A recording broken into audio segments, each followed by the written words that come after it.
ఈ రోజున మాట్లాడితే గత పాలకులు మళ్ళీ రౌడిజం చేయడానికో గుండాగర్దీ చేయడానికో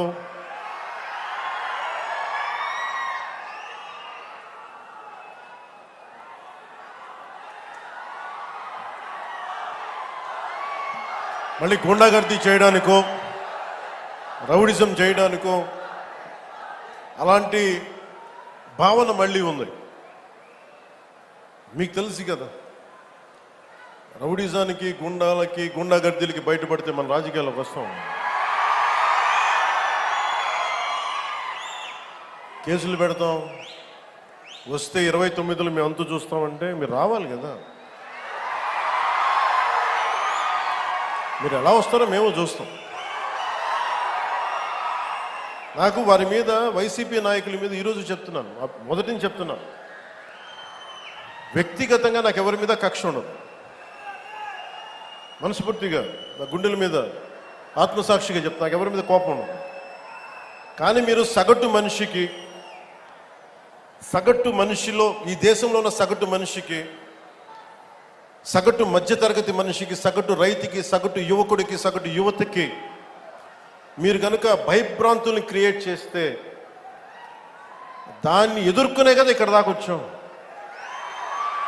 మీకు 151 సీట్లు వచ్చినప్పుడు కదా, నేను 2 చోట్ల ఓడిపోయినప్పుడు కదా మేము ఎదుర్కొని బలంగా నిలబడింది. అంటే గుండెల్లో ఎంత దమ్ము ఉండాలి, రక్తంలో ఎంత వేడి ఉండాలి మీలాంటి వాళ్ళు తట్టుకోవాలంటే. నాకు తెలిసిన సినిమాల నుంచి వచ్చినవాడిని, సినిమాలో డైలాగులు చెప్పను నేను. కుత్తుకలు కోసేస్తాం, మిడకాయలు కోసేస్తాం అంటే కోయడానికి మేమేమన్నా చొక్కా ఇప్పి చూపిస్తామా?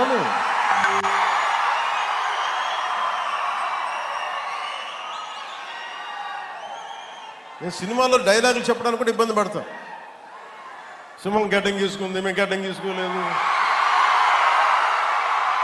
ఈ సరదాగా ఉంటాయి మిమ్మల్ని చీరప్ చేయడానికో సరదాగా చేయడానికి. నిజంగా గడ్డం గీసుకోవడం దరిద్రంగా ఉంటుంది. చూడండి, ఆలోచించండి. స్నానం చేయకుండా, మట్టి కొట్టుకుంటా, అంటే ఇవన్నీ ఏంటంటే సినిమాల్లో చెప్పిన డైలాగులు. అవి ఎందుకు చెప్తున్నానంటే సందర్భానుసారంగా చెప్తున్నాను. ఖచ్చితంగా మీరు అద్భుతమైన పాలన చేసి కనుక ఉండుంటే మీరు 11 సీట్లకు వచ్చేవాళ్ళు కాదు. మీరు అంటే ఇది రెలవెంట్ కాబట్టి చెప్తున్నా. ఇది కక్ష తీర్చుకునే ప్రభుత్వం కాదు. ఇది తప్పులు చేస్తే శిక్షించే ప్రభుత్వం ఇది. అలాంటిది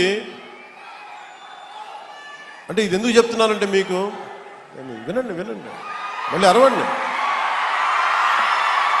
మీ ఉత్సాహాన్ని కాదని మీరు వినండి. అంటే మీరు అరుపులు అరుచుకుంటూ వెళ్ళిపోతున్నారు, వాళ్ళేమో బెదిరిస్తామన్నారు, కోస్తామంటున్నారు. మళ్ళీ మీ ఎర్ర జెండా శక్తి తెలియదు వాళ్ళకి. మీ గుండెల్లో ఉన్న ఆ వేడి రక్తం గురించి తెలియదు వాళ్ళకి. అంటే కడుపు కాలి ఉన్నవాడికి కష్టపడి పనిచేద్దాం అనుకున్నా మళ్ళీ తిరిగి కోపం తెప్పించుకోండి. పని చేసుకుని తల ఉంచుకొని పని చేసుకుంటూ వెళ్ళిపోతున్నాం. నిజంగా 11 సీట్లు ఇచ్చిన ఆ పార్టీగా మేము గౌరవిస్తున్నాం. ఈ ప్రభుత్వం గౌరవ ముఖ్యమంత్రి శ్రీ నారా చంద్రబాబు నాయుడు గారి నాయకత్వంలో ఉన్న ఎన్డీఏ కూటమి నడుపుతున్న ఈ ప్రభుత్వంలో తప్పులుంటే ఖచ్చితంగా చెప్పండి. ఖచ్చితంగా చెప్తే మేము సరిదిద్దుకుంటాం, లేదా వివరణిస్తాం. అంతేగాని మేము కుత్తుకులు కోసేస్తాం, రంపాలు తెస్తాం, రంపాలు పెట్టి కుత్తుకులు కోస్తామంటే మీకు తెలుసు కదా, అలాంటి వాటికి తాటాకి చప్పుళ్ళకి మేము భయపడం. సో జల్ జీవన్ మిషన్కి 2019 నుంచి 2024కి నరేంద్ర మోదీ గారి ఆధ్వర్యంలో నాయకత్వంలో ఉన్న కేంద్ర ప్రభుత్వం మన రాష్ట్రానికి 26,000 కోట్ల రూపాయలు శాంక్షన్ చేసింది, మనకి ఖర్చు పెట్టమని. మీరు ఊహించండి ఎంత ఖర్చు పెట్టారో వీళ్ళు. 26,000 కోట్లు మొత్తం ఇస్తామంటే దానికి మ్యాచింగ్ గ్రాంట్ ఇవ్వకపోవడం వల్ల 4,000 కోట్ల రూపాయలు ఖర్చు చేయగలిగింది. ఆ 4,000 కోట్ల రూపాయలు పోని కనీసం కొన్ని ఊళ్ళకి దాహం తీర్చారా అంటే అది కూడా తీయలే. ఆ 4,000 కోట్లకి పైపులు వేస్తున్నారు అంతే. పైపులు వేశారు.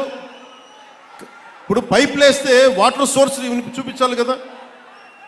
ఎక్కడి నుంచి నీళ్లు పట్టుకొస్తున్నావు, చెరువు నుంచా, కుంట నుంచా, ఎక్కడి నుంచి పట్టుకొస్తున్నావు అంటే అవి కూడా చేయలే. పైపులు వేసి కూర్చోబెట్టారు. ఎప్పుడు మనకి ఉపరితలం నుంచి మన సర్ఫేస్ వాటర్ ఎప్పుడు వస్తుందని. దీనివల్ల ఆ 4,000 కోట్లు కూడా చాలా వరకు వృధా అయిపోయింది. ఈ రోజున జేజేఎం మిషన్ ఆగిపోతుంది. ఈరోజు మనం కూటమి ప్రభుత్వం ఎందుకు ఇంత బలంగా ఉన్నామంటే మీరు మా మీద పెట్టిన నమ్మకానికి అన్నదమ్ములు, ఆడపడుచులు, యువత, పెద్దలు, పిన్నలు, రైతాంగం, మధ్యతరగతి అందరూ నమ్మి ఓటేస్తే జల్ జీవన్ మిషన్ పథకాన్ని మేము ఆపేస్తున్నాం అని కేంద్ర ప్రభుత్వం చెప్పారు. మాకు కంటిన్యూ చేయాలని లేదు మాకు. ఎందుకంటే నీళ్ళు ఇవ్వడం అనేది స్టేట్ సబ్జెక్ట్. ఇది ఇన్ని రాష్ట్రాల మీద మాకు భారం అయిపోతుంది, మేము ఇవ్వలేమంటే ముందు నేను వెళ్ళి విఆర్ పాటిల్ గారిని కలిసి, జలశక్తి మినిస్టర్, కేంద్ర మంత్రివర్యులు వారిని కలిసి వివరించాం. సార్, గత ప్రభుత్వంలో 26,000 కోట్లు మీరు ఇస్తే మేము 4,000 కోట్ల గత ప్రభుత్వం ఖర్చు పెట్టింది. అది కూడా ఇంత అవకతవకలుగా. ఈ రోజున కనుక మీరు ఇవ్వకపోతే మాకున్న సమస్యలు విని మన ప్రకాశం జిల్లా వెలుగొండ ప్రాజెక్ట్ దగ్గర నుంచి మన పల్నాడు, అలాగే మనకి అనంతపురం, శ్రీకాకుళం ఎక్కడైతే ఉన్నాయో అన్ని దాదాపు మేజర్గా ఇవి, మిగతా అన్నిటికీ అన్ని ఎక్కడైతే నీటి ఎద్దడి ఎక్కువ ఉందో వీటన్నిటికీ దాదాపు ఒక 83,000 కోట్లు, 84,000 కోట్లు అవసరం అవుద్ది. 26,000 కోట్లు కూడా సరిపోదనంటే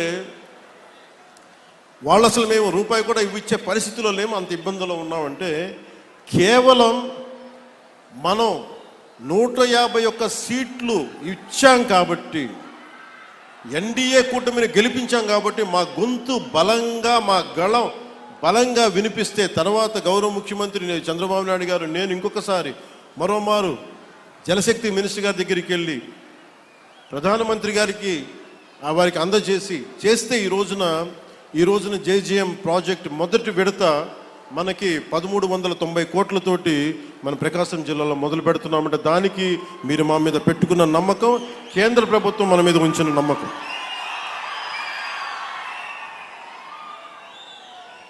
అంటే ఇక్కడ దీనివల్ల నేను ఒక 4 దశాబ్దాల పైనే కనిగిరిలో పెరిగినాడు. 4 దశాబ్దాల క్రితం మొట్టమొదటిసారి స్వాతంత్రం వచ్చాక మన ప్రకాశం జిల్లాలో చేపడుతున్న అతిపెద్ద తాగునీటి సరఫరా పథకం ఈరోజు మనం జల్ జీవన్ మిషన్ ద్వారా చేపడుతున్నాం. 1,290 కోట్లతోటి ప్రకాశం జిల్లాలో 7 నియోజకవర్గాలు, ఎర్రగొండపాలెం, గిద్దలూరు, మార్కాపురం, కనిగిరి, కొండేపి, కందుకూరు, దర్శి అసెంబ్లీ నియోజకవర్గాల పరిధిలో 18 మండలాలు, 578 గ్రామాల్లో ఉన్న దాదాపు 10 లక్షల పైచిలకు జనాభాకు వచ్చే 30 సంవత్సరాల పాటు ఈ పథకం ఫస్ట్ ఫేజ్ ద్వారా తాగునీటిని అందించబోతుంది. దీనికోసం ఒక water treatment plant, 19 సంపులు, 31 over head balancing రిజర్వాయర్లు, 334 ఓవర్ హెడ్ ట్యాంకులు, 5,000 కిలోమీటర్ల మేరకు పైప్ లైన్లు వేసి శ్రీ పూలసుబ్బయ్య వెలిగొండ ప్రాజెక్ట్ నుండి ప్రజలకి, మన ప్రకాశం జిల్లా ప్రజానికానికి నీరు అందజేయబోతున్నాం. గత పాలకులు మీకు చెప్పాను, ప్రజలకు మంచి నీరు అందించే కార్యక్రమాలని పూర్తిగా పైకెక్కించారు. అంటే లాస్ట్లో ఇంకా ఓడిపోతున్నామని తెలుసుకునే దశలో అప్పుడు ఒక శిలాఫలకం వేశారు మన ప్రకాశం జిల్లాకు సంబంధించి. నిజంగా వాళ్ళకి త్రికరణ శుద్ధి ఉండుంటే వాళ్ళు ఎప్పుడు చేస్తుండాలి? వచ్చిన మొదటి సంవత్సరంలో చేస్తుండాలి. ఈరోజు వాళ్ళు లక్షల కోట్ల అప్పులు పెడితే అన్ని తట్టుకొని, ముఖ్యంగా మీరు మనం ఉండటం వల్ల ఆంధ్రప్రదేశ్ 21 ఎంపీలను గెలిపించడం వల్ల కేంద్ర ప్రభుత్వానికి అది ఒక బలం, ఆక్సిజన్ అయిపోయింది. దానివల్ల మనకి ఈరోజు డబ్బులు వస్తూ ఉన్నాయి.